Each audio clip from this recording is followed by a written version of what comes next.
গতদিন বাজার করার পরে আর তো রান্না বাড়া করেছিলাম, কিন্তু আপনাদের সাথে সেটা শেয়ার করা হয়নি। যারা গতদিনের ভিডিও দেখেছেন তারা তো জানেনই যে আজকে আপনাদের সাথে শেয়ার করব যে আমি মাছটা কী দিয়ে কী করলাম আর কি রান্না করলাম। তাই চলে আসলাম আবারও আপনাদের মাঝে। আসসালামু আলাইকুম, কেমন আছেন সবাই? আলহামদুলিল্লাহ আমি অনেক ভালো আছি। আপনারাও যে যেখানে আছেন নিশ্চয়ই ভালো আছেন। যে যেখান থেকে আমার ব্লগটি দেখছেন সবাইকে জানাই আন্তরিক শুভেচ্ছা এবং স্বাগতম। এই যে রান্নাটা আমি তো নিয়মিত কাঁচা ঝাল দিয়ে করি বা কাঁচামরিচ দিয়ে করি। যারা আমার নিয়মিত ব্লগ দেখেন তারা কিন্তু জানেনি যে আমি সব সময় কাঁচামরিচ দিয়েই করি। আর মানে বাটা মশলা আর কাঁচামরিচ আর লবণ ঝাল এটা দিয়েই করি। তাহলে বুঝতেই পারছেন আমার রান্নার স্বাদটা কেমন হয়। আসলে শুকনো মরিচ দিয়ে যারা কালারের জন্য করতে চায় বা ঝালের জন্য তাদের ব্যক্তিগত ইচ্ছা, কিন্তু আমি কিন্তু সবসময় কাঁচা ঝাল দিয়ে করি। এতে গ্যাসেরও যেমন সমস্যা হয় না, তেমনই সব দিক থেকেই সুবিধা। আর যারা শুকনা ঝাল দিয়ে খায় তাদের কথা আলাদা, কি আর বলবো বলুন, যেটা যার পছন্দ। যাক, আমি কিন্তু মশলাটা খুবই সুন্দরভাবে কষিয়ে নিয়েছিলাম। আর আপনাদের ভাইয়া গতদিন এমন এক কাঁচা ঝাল নিয়ে আসছে, ঝাল খোসা এতটাই পুরো, শিলপাটায় বাটতে যায় আমার অবস্থা তো খারাপ। তো দেখতেই পাচ্ছেন ভালো করে মিহিন করতে যে কতবার বেটেছি, কিন্তু ওইভাবে না মিহিন হয়নি। না পেরে এই যে খোসা তো দেখতেই পাচ্ছেন কাঁচা ঝালে কিছু থেকে গেছে, এতটাই খোসা পুরো। মানে রান্না করতে যে আমার মাথাটা পুরো গরম হয়ে গেছে। হ্যাঁ, যে বাটনা আমি কোনো রকম বাটবো, আর শিল বাটায়ও ধান নাই। মানে টোটালি আমার এমন অবস্থা। বাজার করার দিনে এক তো সব কিছু গুছিয়ে এই যে রান্না করছি, আর অনেক দিন ধরে মনে করছি যে ডালের বড়া খাবো, কিন্তু খাওয়া আর হয় না। এই ঝুম বৃষ্টি, তারপরেও তেল গেছিলো ফুরায়ে, গড়ে সরে আমার আর হয়ই না। আর শেষমেশ ভেবেছি আজকে যত কষ্টই হোক না কেন ডালের বড়া আজকে বানাই ছাড়বো, আর আপনাদের সাথেও শেয়ার করব। আর আমি ভেন্ডি চচ্চড়ি করলে কিন্তু খুবই সিম্পলভাবে চচ্চড়ি করি। মানে আর কালারটা এত সবুজ থাকে, আপনারা দেখলেই বুঝতে পারবেন। আর যারা নিয়মিত ব্লগ দেখেন তারা সচরাচর জানেনই যে আমার ভেন্ডিটা কতটা সবুজ হয়। আমার না খুব ভালো লাগে আমার সবুজ জিনিস দেখতেও আবার খেতেও। আজ আমি কিন্তু ভেন্ডিটা রান্না করব মাছের তেল দিয়ে, মানে পাঙাশ মাছের পেট থেকে যে চর্বি বেরোছে সবটুকু লাগেনি, সামান্য একটু, কারণ বেশ খানিক তেলই হয়েছিল। যারা গতদিন ভিডিওটা দেখছেন তারা তো বুঝতেই পেরেছেন। আর আমার ভিডিওটা যদি কোথাও একটু ভালো লেগে থাকে প্লিজ লাইক কমেন্ট শেয়ার করতে ভুলবেন না, চ্যানেলটা সাবস্ক্রাইব করতে ভুলবেন না। ছোট্ট এই বোনের আবদারটুকু রাখতে তো আপনারা পারেনি, তাই না? আপনার একটু লাইক, একটু কমেন্ট বা একটু সাবস্ক্রাইব করার জন্য আমি অনেক উৎসাহিত হব আরও ভালো কন্টেন্ট তৈরি করার জন্য। আপনারাই তো আমার আরেকটি পরিবার, তাই না? কি আপু ভাইয়েরা ভুল বলেছি বলেন তো?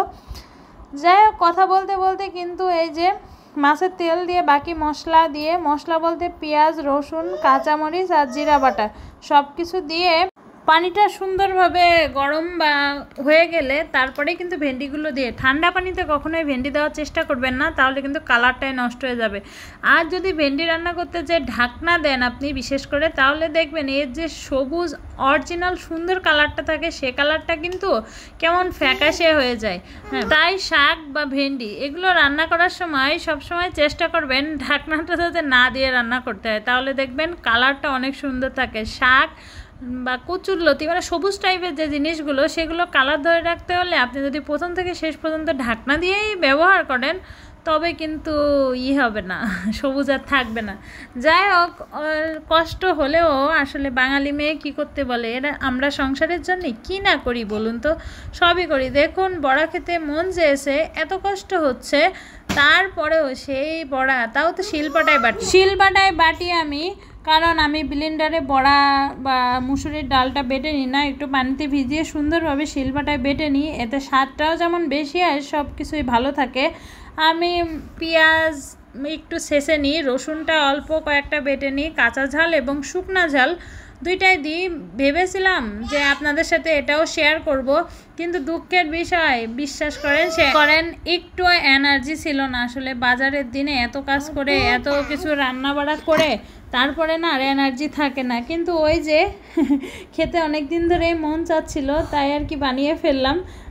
আপনারা যদি চান কমেন্টে জানাতে পারেন, নিশ্চয়ই একদিন আমি তাহলে পরে আপনাদের ডালের বড়ার রেসিপিটা দেখিয়ে দিতে পারি। তা ডালের বড়া তৈরি করতে কিন্তু বেশি তেল লাগে না। দেখলেই তো ডিম ভাজি করার মতো খুবই সামান্য একটুখানি তেল দিয়েছি আমি। সেই তেলেই কিন্তু আমার বড়া অনেকগুলো, আপনারা যারা ভিডিওটা স্কিপ না করে দেখছেন তারা বুঝতেই পারছেন যে কতটুকু তেল দিয়েছি। খুবই সামান্য, একটা ডিম ভাজি করতে যে তেল লাগে সেই তেল দিয়ে, এই যে পাশের থেকে যেখানে আমি দিচ্ছি সেখানে কিন্তু আমার তেল নাই, কিন্তু তাও দিচ্ছি। কারণ কি জানেন, এটা তো তেলের কড়াই। এই তেলের কড়াই প্রত্যেকটা গৃহিণীর একটা করে থাকে, অনেক স্বপ্ন সাধনার জিনিস বলতে পারেন। কালো হয়ে যাক, খয়েরি হয়ে যাক আর সবুজ হয়ে যাক, তেলের কড়াই কিন্তু কখনোই কেউ ছাড়তে পারে না। বলতে পারেন আপু আপনি ননস্টিকেও তো করতে পারতেন। হ্যাঁ আপু, আমি ননস্টিকেও করতে পারতাম, আমার তো ফ্রাই প্যান আছে, কিন্তু তারপরেও না এই কড়াইতে করে আমি যে শান্তিটা পাই সেটা আমি ননস্টিকেও পাই না।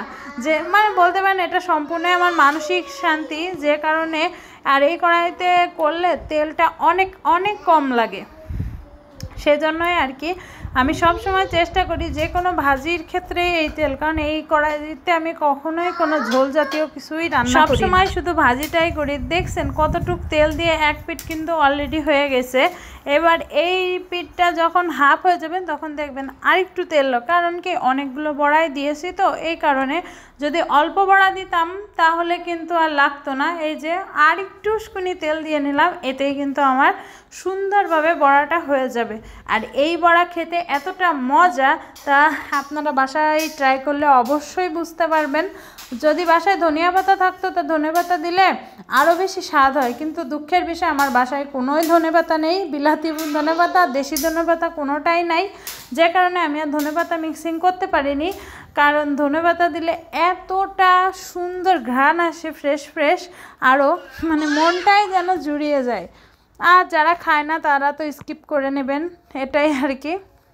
কিন্তু বাসায় ট্রাই করে দেখতে পারেন। দেখতেই পেলেন আমার কতটুক তেল লাগলো, খুবই কম তেল লাগে। এটা ডুবো তেলে, আপনি যদি কখনো ডুবো তেলে এই মুসুরির ডালের বড়াটা তৈরি করতে যান তাহলে কিন্তু দেখবেন এটা পুরোটাই নষ্ট হয়ে গেছে। আমি কিন্তু সব এক্সপেরিমেন্ট চালানোর পরে অভিজ্ঞতাটা অর্জন করেছি। ডুবো তেলে দিলে হয় কি এই বড়াটা সব ছড়ায় ছিটে যায়, আপনার কখনোই এরকম শক্ত হবে না বা এরকম থাকবে না, ছড়ায় ছিটে যাবে। কারণ এখানে শুধুমাত্র ডাল, পেঁয়াজ, রসুন, ঝাল আর জিরা বাটা, এলাচ আর দারচিনি, আর কিছুই নেই, আর লবণ হলুদ, আর কিছুই নাই। যে কারণে যাই হোক, আপনাদের সাথে বক করতে করতে আমার ভিডিও শেষ প্রান্তে চলে আসলাম।